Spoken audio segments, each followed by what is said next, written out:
closest thing that I felt to racism, and it wasn't racism at all. It was just some sort of like a cool topic to talk about. It was just the kids saying, you know, yo, the N-word. Oh yeah. But that was like from a music video. Like, they thought it was a cool thing. Gotcha. You know? For everyone's watching, is if you really want to get into something full time, don't jump into it really quick. Gradually get into it. So I'm gradually trying to get into full time, you know, being a full influencer and getting money out of that. Bro, I'm telling you, people think I'm living the best life. But in reality, in the back end, the amount of work that I'm doing is mad. I'm doing 2 full-time jobs while I'm traveling. Yeah. And that's why I need to stay longer than 3 months, not only 3 months, you know. 3 days ago, I was invited to a family for iftar, right? I knew them for like, I don't know, a week. Everyone is so welcoming and open-minded to even talk to you and help you out in Bosnia and Herzegovina. All of these Balkan countries, except for Croatia, I did not find digital nomad as a visa. And that was an issue because every 3 months I kept, I had to move out, you know, which is kind of like tough. Bosnian government, you just heard the problem, so let's do something about this with the digital nomad visa.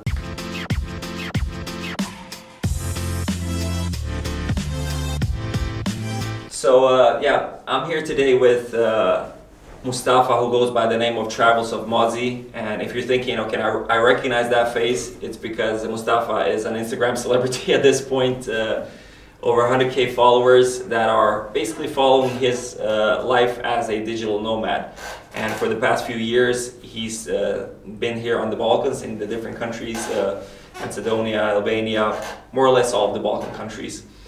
And for the people that have followed our storyline here on Zendev, you know that we've been very active in the promotion of digital nomads in Bosnia and Herzegovina, quite honestly because we feel that it is a huge opportunity for Bosnia and Herzegovina, and that, you know, there are a lot of benefits for our country to have a lot of international people here, basically.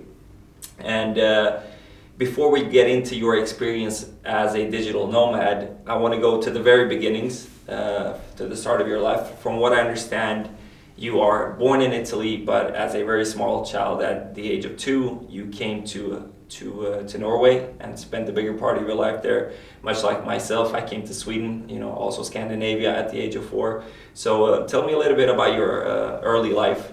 You're right. So I started my, you know, I came to Norway when I was 2 years old. I grew up in the Norwegian culture and all that stuff. Which was amazing, you know, living in Norway and all that. But then I decided to, you know, think, okay, I know how it is in Norway, but I need to experience how it is abroad. So the best way to do that was actually through studies. So what I decided to do was I did some bachelor in economics, 2 years in Norway in Oslo, and then the last year I divided between Berlin and in Milano. And then I did my master's degree in international business, which was mainly in London and Shanghai. And that's gave me kind of the taste of how it is to live abroad. What years are we talking about right now? When did you start like your master's studies? So this was back, so my master's degree was in 2016. Wow, 2016. Yeah, it's the same year that I moved back here, so something happened in that year. So yeah, damn. Yeah. So that was 2016. It was for 1 year. It was a very hectic. It's called HALT. I'm not sure if you're familiar with that. It was a very hectic year, but I learned a lot. Yeah, and as far as the idea of being a digital nomad, you obviously, a part of the reason that why you chose to study abroad because you were interested in experiencing other cultures. But the idea of being a digital nomad, was that something that it was in your mind back then? I think the term maybe came around maybe 10 to 12 years ago. We started hearing about the term digital nomad. Was it something that, you know, when did you start aiming for having a life built around the idea of being a digital nomad? Good question. So initially that started actually during the COVID time. So in 2020, I was working as a Salesforce consultant in Oslo, but then COVID hit and everyone was working from home. And I was thinking to myself, like, do I really want to work from home or do I want to travel, even though it was the worst time to do so? But I was like, you know what, it's now or never. So I decided to travel. I took actually a new studies in front-end development. While I was, I also started my own company. So the first year it wasn't really easy to get new clients because first and foremost, you need to penetrate to the market, you need to show off your skills. So I started off by just giving out consultations for free, and just showcasing my skills within that department, while I was studying on the next slide with the front-end development, right? It was when we got to 2021, that's when things started to move a bit forward. I started to partner up with different partners, partner companies in the UK that was doing the same thing as I was doing. So they were just kind of like contracting their work to me, and I was making their customers happy. Very simple. So yeah, they obviously, I was going to ask, does your employer mind, but you're basically your own employer, just offering your services as you travel, right? Yeah. Very cool. So in 2020, you're thinking about, all right, I want to travel somewhere. When you go through that process in your mind of, I need to pick a country, right? It starts off with there. How did you think in those regards? What are some of the things that you were looking for when thinking about that you want to travel? Obviously, when you first start off becoming a digital nomad, starting your own company, the thing that comes up as your first priority is, I want to go to a place where I can actually live comfortably, not having to spend too much money. Like for example, in Norway, in Sweden, the cost of living is high, right? While if you go to, like, let's say the Balkan region, the cost of living for us foreigners is not that high. Yeah. So I looked into a couple of options. Obviously Bali is an amazing place to be, but I was like, nah, that's way too far. I can't get there right now. Yeah. So I started off with Serbia as the first destination, which was great. But then long story short, I came across Macedonia. But all of these Balkan countries, except for Croatia, I did not find digital nomad as a visa, and that was an issue because every 3 months I had to move out, which is kind of like tough, because you just want to be at one place, develop, network with people, and start building a big thing out of it. It wasn't that easy. Yeah, Bosnian government, you just heard the problem, so let's do something about this with the digital nomad visa. So, and when you say long story short, you move between places, just so you guys know, there's love stories involved. Let's just get it out there. Let's just get it out there. Don't worry about it. It's a part of life, and it wouldn't be life if it wasn't. Yeah. But when you think about the process of actually getting into a country, so you decided Serbia was going to be the first place. What did the process look like as far as like you said, obviously there isn't a visa, so you're coming as a tourist. And I guess the first thing you need to figure out is, okay, where am I going to live, right? Is that one of the first parts? Can you take me through that process? All right, I've decided I want to move. I'm getting on an airplane. What have you done before that to prepare how to move to that country? And what do you do once you're actually there? Good question. So I wasn't really prepared when I went to a new country. That's the one thing that I probably maybe why people like me so much, because I'm so spontaneous. I just decided to go to one country and then decide to see how it is. But initially, what I figured out by not being, prepared, was that when it comes to apartments, it wasn't easy as a foreigner to get a very good apartment in terms of price-wise, because the locals would have a good price that is local-based, and then you would have Airbnbs, overcharging you about 60% or 40%, right? Which is ridiculous. But eventually, I figured you could negotiate your price with these, what's it called, the landlords of these places. You can get into those apartments eventually, but it wasn't that easy. But how did it work out? So did you first move and get an Airbnb in Serbia, and then from there start talking with your landlords? All right, can we renegotiate this for a long-term stay? Initially, my first time was I just got an Airbnb. It was good price because compared to Norway, it was really, But then eventually, while I was networking with local people, they were like, "Are you mad? You're paying how much?" Katastrofe, bro. They're like out of the world. Yeah. And then I realized, okay, so how much am I supposed to pay? This much. I was like, okay, now I learned, Yeah. But besides that, one of the reasons I decided to come to the Balkan region in general, and if you would, for example, take on Bosnia, is because how centrally it is in terms of different countries surrounding it, You can always decide to go to Croatia one day, you can decide to go to Montenegro another day, right?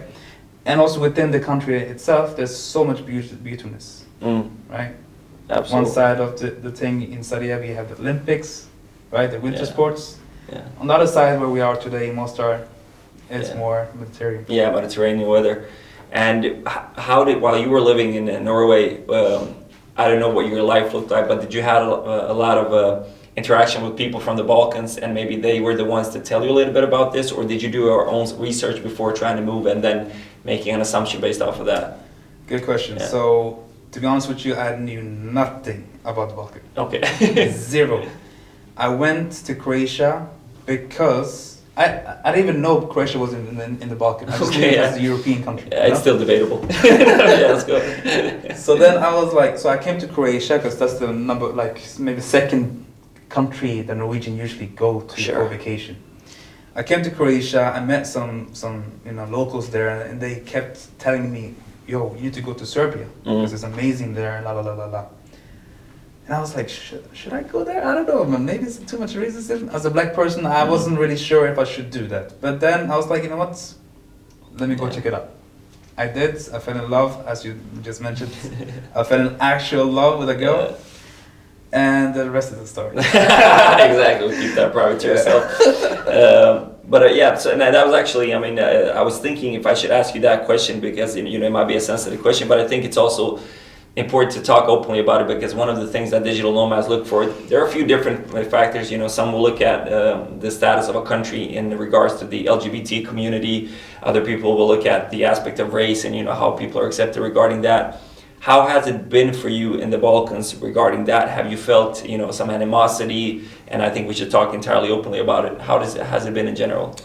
Let's just say that I've felt more racism in Norway than I've ever felt in the Balkan region. Right. I think the closest thing that I felt to racism, and it wasn't racism at all, it was just some sort of like a cool topic to talk about. It was just the kids saying, yo, the N-word. Oh, yeah. But that was like from a music video. They thought it was a cool thing. Gotcha.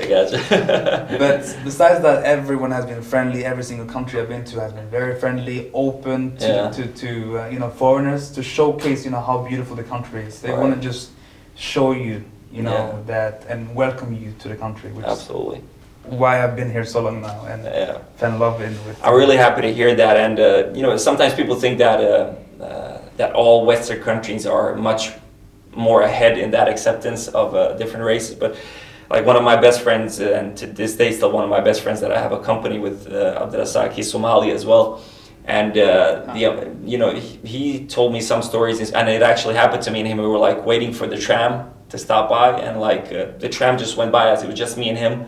And he had told me stories about this earlier, how the tram wouldn't stop for him. And I was like, no way, others like, you're making this stuff up, not in Sweden. But there's some of that everywhere, and I think people just, I don't know, I'm just happy that, Balkan doesn't carry a lot of that with it. We obviously have our own problems internally, that's a different topic for itself. But as far as being accepting of other people and other cultures that are coming here, I think people should be aware that, we're very open to them, to that whole part. You visited, like we talked about earlier, many of the different countries, and you touched upon it a little bit. Croatia versus Serbia versus Macedonia versus Bosnia and Herzegovina, even Albania I think you visited. And it depends on what kind of a view you look on the Balkans. If you go further back in history, Bulgaria and Greece as well.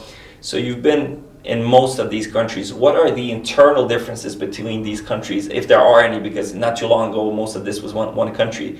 What are the internal, maybe cultural differences that you can see between the countries? Well, so I actually don't see much difference, but there are a slight difference. So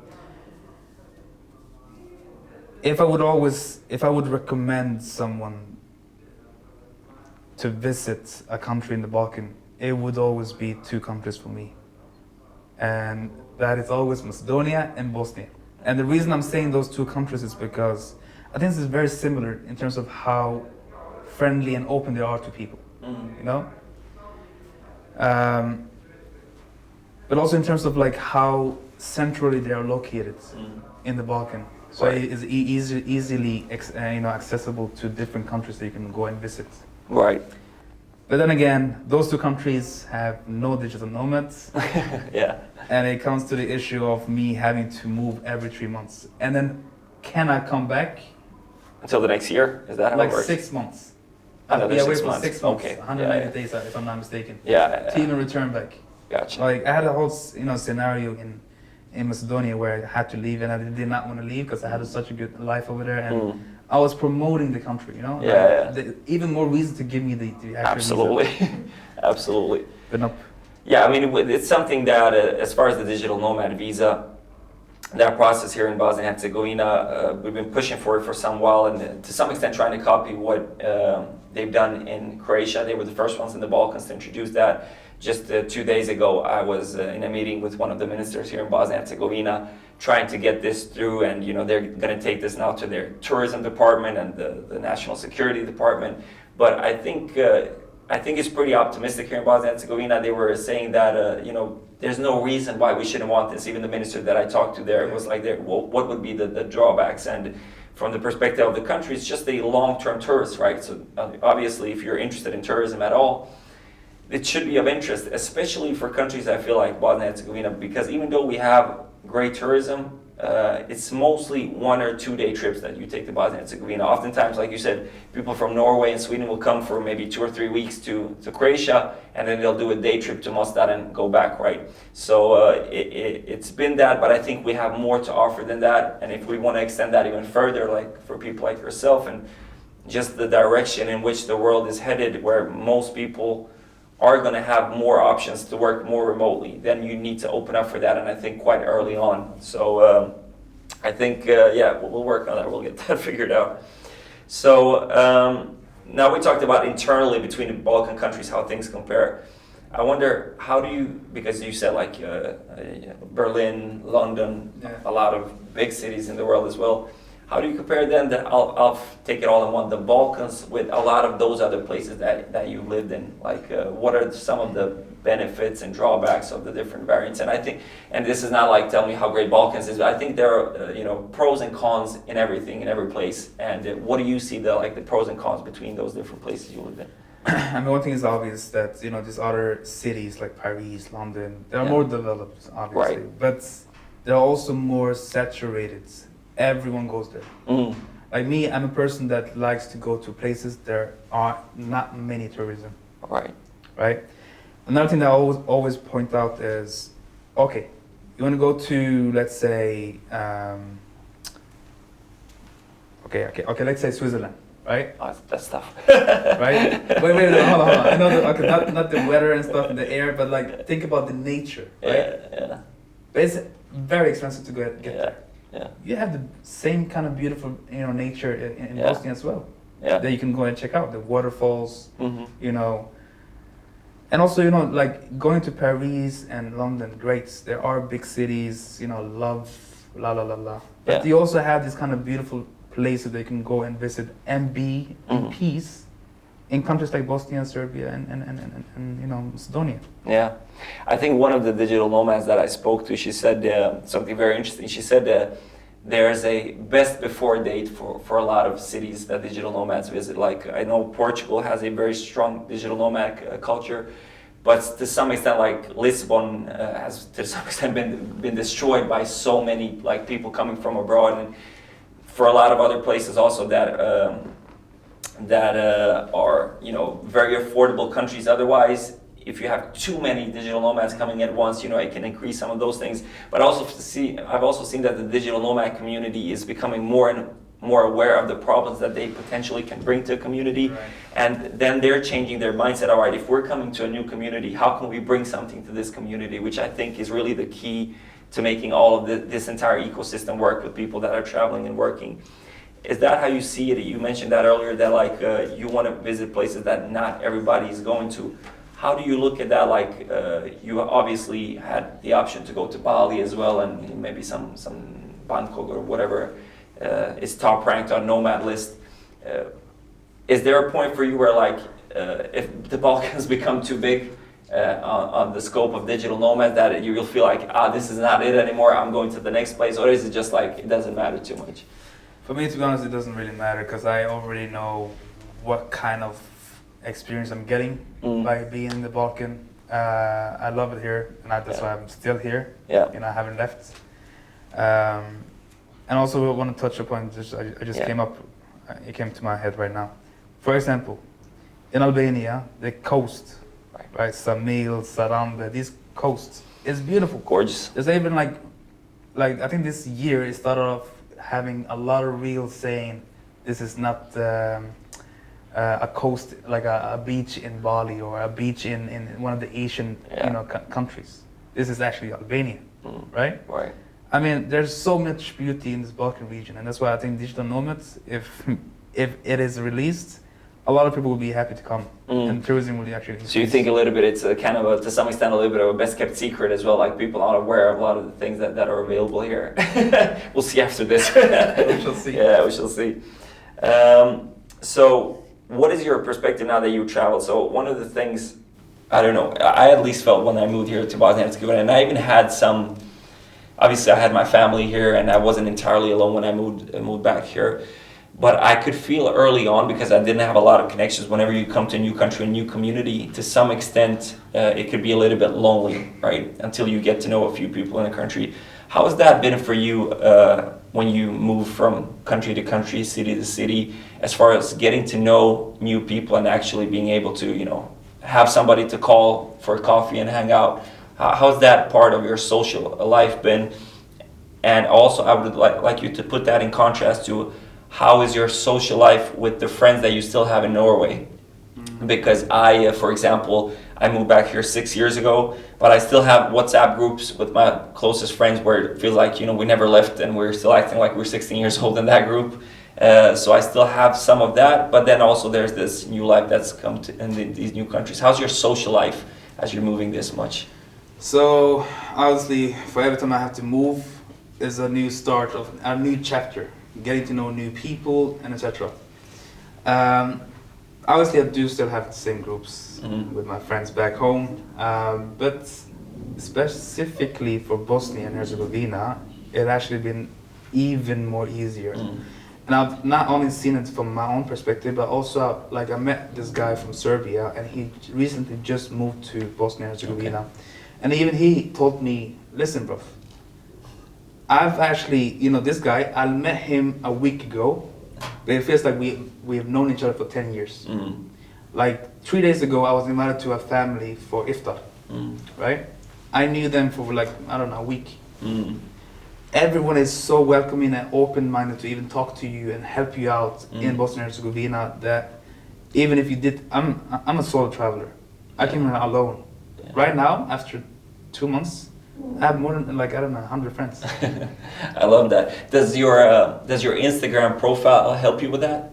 Well, before I came to Bosnia, majority of my followers were from Macedonia. Makes sense. Right? So I mean, there's maybe 2, 3, 4, 5 followers from Bosnia that told me, "Hey, you need to come here because you haven't really tried Balkan food," and they were right. They were right. But no, initially it was not due to my social media at all. It was literally because people were very open and very friendly towards me. Tell me a little bit about that choice to make your life public on social media. Was it something that, how did you think about it? Was this some sort of memory book of, when you look back at your life, that you will have documented your trips and all the things that you go through? Because at least when I was younger, I thought there's a charm in maybe not documenting everything, having it live up here. But the older I keep getting, the more I realize my memory is not as good anymore. And then you look back at some old pictures, oh yeah, that happened, right? And I met those people there. How did you think about it when you thought about, all right, do I want to make my life public now on Instagram and my journey? Well, there's two folds to that question. Number one, the reason I even did this was because my parents were very concerned about me going to the Balkans. So I promised them, listen, if that's the case, I'm more than happy to showcase you through my social media. Yeah. Because I'm really not that good of calling and stuff like that. Yeah. So that's how it started. But also, when I came, for instance, Macedonia, when I came to Macedonia, and there was not much tourism, and I saw so much about that country that I really wanted to promote it because I really enjoyed it. And not a lot of people, I didn't even know what Macedonia was before I came to Macedonia. Yeah. I literally was in Serbia and I looked at the map because I wanted to leave because of the 3 months. And I saw Macedonia, I was like, what is this? Yeah. Cool, let me go check it out. Yeah. Boom, I loved it, I wanted to promote it. So it's twofold. So one is Yeah. because I want to showcase to my family, but also have a memory for myself. The second reason is because I want to promote it and show the people in the world that actually these countries are, countries that you should come and visit and experience how it is. And what was your thought process when you went to these different countries? Obviously, you had to pick a city as well, not just a country. Did you figure just, the capital is probably where I can get the most of everything, basically? Or how did that process go about it as far as which cities were you in to start off with? Keep it safe. Go to the capital first. Go to the capital first and take it from there. Go to the capital first. With Skopje, I only knew. With Macedonia, I only knew the capital. Yeah. With Bosnia and Herzegovina, I knew about Mostar because I saw a lot of great pictures and videos about the bridge, beautiful bridge. And I also knew about Sarajevo. Yeah. So, I mean, it's a choice for me. To be honest, I lived in Sarajevo now for 2 months. Yeah. I really love Mostar. I really love Mostar. How many times have you visited Mostar since you've been in? Twice.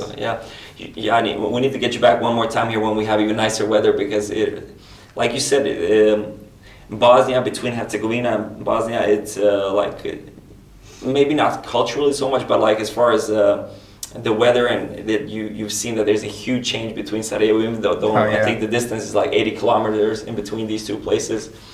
One of the things also that's quite fundamental, obviously our podcast is called Zen Coffee, so we put these coffees on the table for the sake of it, but while we're recording this, we're in the month of Ramadan, and you are fasting right now. Yeah. And I guess Bosnia and Herzegovina is the first of these countries that has a Muslim population as well. How has that been for you? Obviously, I always say because I know I grew up in Sweden, and even when I went to mosques in Sweden, it was mostly international mosques, so I spent a lot of time with Somalis and Arabs and so on, and the way that we do, I would say even Islam is a bit different in Bosnia and Herzegovina. How's that been for you, like being a Muslim now in Sarajevo during Ramadan? Actually, I am amazed. I am amazed. One thing first before we get into that. I was amazed because I live literally in Barshashi. Yeah. Okay, literally where the culture meets. So I could hear the church, what's it called, the belling? Yeah, Okay. church bells, yeah. Cool. The church bell, I could hear that. I could hear the adhan. I could hear everything. Yeah. It was literally a mixture of culture. Yeah.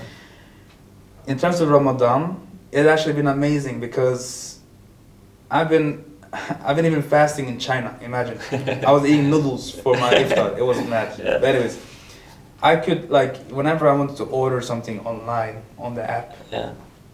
There's a specific section that says iftar, menus of iftar. That you can choose from, different restaurants that you can choose from.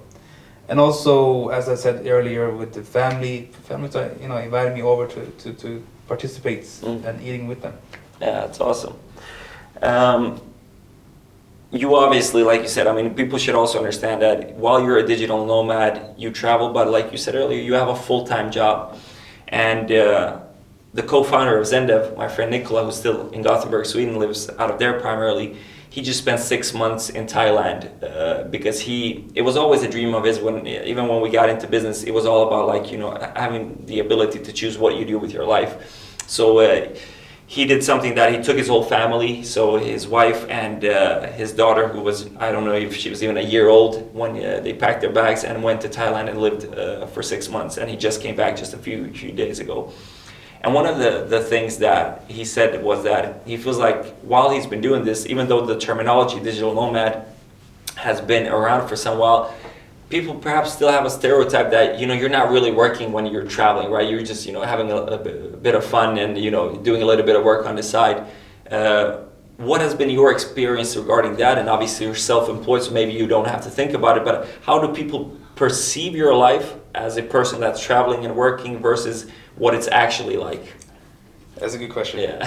Bro, I'm telling you, people think I'm living the best life. But in reality, in the back end, the amount of work that I'm doing is mad. Yeah. So I'm doing social media on one hand, which is literally like a full-time job.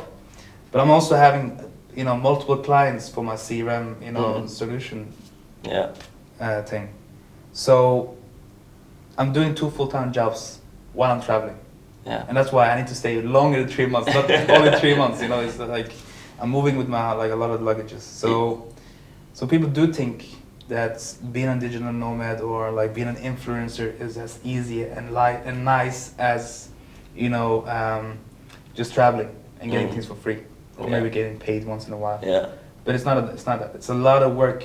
Yeah. That needs to be put in the back end. Is there any part of you, and hopefully your clients aren't watching this, but is there any part of you that wants to go entirely in the direction of perhaps being a full-time influencer? I don't even know what that would mean in terms of like finances, what you can make and how to make money off of that. But would you be interested in having that life, or do you feel like that's not what I primarily do? I primarily am this professional in whatever it is I do, but what I also happen to do is that I travel and I document it. No, so initially I already decided, and that was to not fully, but 80% do social media and see if I actually can live of it. Mm.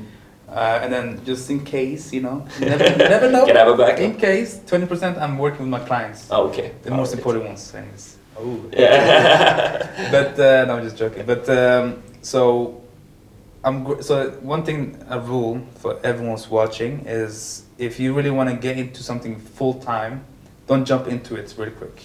Gradually get into it. So I'm gradually trying to get into full time, you know, being a full influencer and getting money out of that. My parents do not approve, obviously. But let's see how it goes. Yeah. So far, so good. But with every market that you get into, it's difficult. Yeah. So. But I think that's, and you know, beyond digital nomadship, I think that's a good lesson for people in life. A lot of people here will tell me as well, like, oh, you know, I can't move forward with my idea because I don't get the financing for it. But I never thought about business in any aspect. How am I going to get financing from someone to do something? Like you said, you work a hell of a lot because you're working with your clients, but then on the side you're working with your social media. So you're using a big chunk of your free time to get something to grow to an extent where maybe then you can leave whatever you were doing, depending on what you decide to do with your life, you can leave that on the side. But just like that whole mentality of, all right, nobody's going to give you anything for free, so you have to put in a ton of hours. And like you said, you learned about video editing, about all of these things that you never known earlier because, let's say, out of necessity. But I think it's also one of the best ways to learn. So how much longer do you have in Bosnia and Herzegovina? When does your tourism visa run up? 1st of May. 1st of May. It's my last. Yeah. Touche. Yeah. So 1st of May, and while we're recording this, we're just getting into April. So here's my question. So you have a month now ahead of you. Have you made a decision about where you're going next? What are your plans moving forward? Or is it something that, you know, you'll wait until 2 weeks before and make a decision? Yeah, I know. Like, so that's the thing about me. I always make it spontaneously. So I haven't made a decision yet. Yeah. I actually do want to stay longer because I want to experience Neum. Yeah. Neum? Yeah. Is that correct? Yeah, absolutely. I want to experience Neum because first and foremost is next to the beach. Yeah. You know, like, it's gonna be good next to the beach. But also because it's so close to Dubrovnik and Split. So I want to experience that, but that's over a month of my stay, so I'm not sure yet. Yeah. I haven't decided on that front. So for now it's going to be either Neum, back to Macedonia, Yeah. or potentially check out Croatia. I don't know. Potentially. All right. You'll figure it out. And as far as this lifestyle, how long do you think that you will be doing this? That's a good question. That's a good question. That's a good question. Like, I would love to do this for the rest of my life, to be honest, because, you know, having the freedom of you choose how your day will go. Yeah. Right? You can choose whether you want to take a day off. You can choose whether you want to work hard and get paid as hard as you work. Right? Because as a freelancer, you get paid by the hour. Amazing lifestyle. However, not everyone can do it, and you need to really put effort into it. Yeah. And a lot of hard work needs to get into it. So, and I've gotten to a certain level of my life where I want to settle down. So I do not know yet, please. I do not know yet. But what I do know is I've put down this summer to see how it goes with my social media. Okay. Yeah. And then end of August to see what happens then. Okay. How old are you now? 29. 29, yeah. I mean, I mentioned my friend Abdirisak earlier. He's a digital nomad as well right now. He lives in Malaysia. And I talked to him and he said, he said, it's not, you know, this whole nomad thing, like we Somalis, per definition, we're nomads. Like this is in my blood. Like there's so many generations before before it was cool. Obviously, maybe not the digital nomad aspect, but just the general nomad aspect. And he still, you know, he's the same age as I. He's 33, 34, and hasn't gotten married yet because obviously he feels like when you get married, there's a different kind of now you have a responsibility towards someone, and you know maybe getting married is not that big of an issue, but obviously when you start a family and you have a kid and they need to go to school somewhere, now the decisions that you're making are obviously going to affect somebody else. Do you ever think about that, like, you know, when you talk about it, yeah, I want to settle down, yeah, that means not just for myself, but tomorrow hopefully, you know, it's going to be a family, or are you perhaps thinking, I don't want to have a family? I don't know how you look at that in life. No, so what I'm trying to achieve is finding the right person that has the same mentality that I do, that I have. I mean, Yeah. That I have, right? Yeah. No, I got you. And, you know, that does not kind of like sit down at home and just, you know, be not stable, but stable. Yeah. You know, having goals for herself and having, you know, achievements that she wants to achieve. You know, at the end of the day, in life, it's all about growing, not only as an individual, but as a collective. And that's what I'm trying to achieve by getting into, I was about to say marriage, but relationship with someone, right? Yeah. And eventually marriage. Yeah. So, in order for that to happen, you need to be surrounded with the right people. Yeah. And I've been in the Balkan now for almost, I think, 2 years now, on and off. And I tried every nationalities. Yeah. And, you know, it's not easy. Yeah. So I haven't decided, maybe Somali is my type of girl. God knows. Anyway, that's off topic. Let's move on. Yeah, I understand. Yeah, man, and it's also like you said, like the type of people you're going to date in a specific region are going to have a specific culture and a specific idea regarding that. And you know, when you talk about growth and all these things and moving, everybody's going to have a different opinion regarding that. But overall, I think, your life, I think, is very inspiring to a lot of people. And I want to say thank you also what you're doing, not just for Bosnia and Herzegovina right now, but for this entire region. Obviously, you've gotten quite a big following right now. And please continue doing whatever you're doing because it's also helping us in our causes here. Have you been surprised at how much media attention you've gotten since you got here? Yeah, actually, yeah. I've been very, very surprised. I don't know why I'm surprised, but I was surprised. Because I think it was my second week and I had maybe over 10 different interviews. Yeah. Mad. But I also want to point out one thing. Yeah. Because there's a few people that assumes that I'm doing this because I am being sponsored by a tourism organization or whatever. The truth is, I've been doing all of these things by myself, out of my own time, because of my own love for the country. Right. You know? So I want to make that clear for every single person watching this. Just FYI. And there's a reason I ask you that, because when I was thinking about moving back to Bosnia and Herzegovina, I never thought that anybody from a news station would call me to ask about why did you move back. But I've been, just like yourself, on so many of these TV shows and talked about that. And I think one of the reasons is that, unfortunately, the people on the Balkans underestimate some of the qualities that we have here locally. So they're surprised why you would come to the Balkans. They're surprised why I, who has a Swedish citizenship, would move back to Bosnia and Herzegovina. And it's almost to the point, like, it's become an internal joke in our company. They're like, Sanad, why'd you move back? Because they've been asking that question like 7 years now, going into our 7th year. And I think that the more we normalize that, you know, it's, you know, there are some qualities that we have here, the more it's going to be reasonable for you guys to see that there. Like you mentioned earlier, the nature and many of the other things as well that we have here. So I get it. I know there's a saying, I think, that people tend to study and then move out to Germany, whatever, right? Yeah. But I actually know a lot of people, specifically in Macedonia and also in Bosnia, some of them, that came from abroad and has decided to start a business in Bosnia and are more lucrative because of it. Because Like, okay, for example, me, my company is based in Norway. Yeah. I'm paying maybe like 45% in tax. Yeah. You can pay less in this, beautiful Balkan countries. Yeah, right? absolutely. So Yeah. there's so much great advantages. You just need to know few things, who to connect with or surround yourself with, and also in terms of focusing on what is your passion. Yeah. If you're passionate about something, get into it. Don't stop. Yeah. Every minute that you spend on something else is a waste of time. Awesome.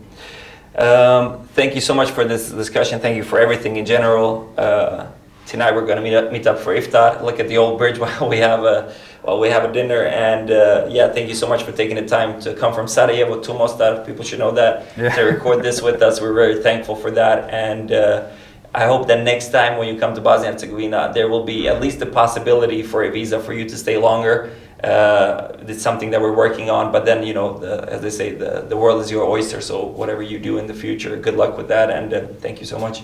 Thank you very much. It's a pleasure.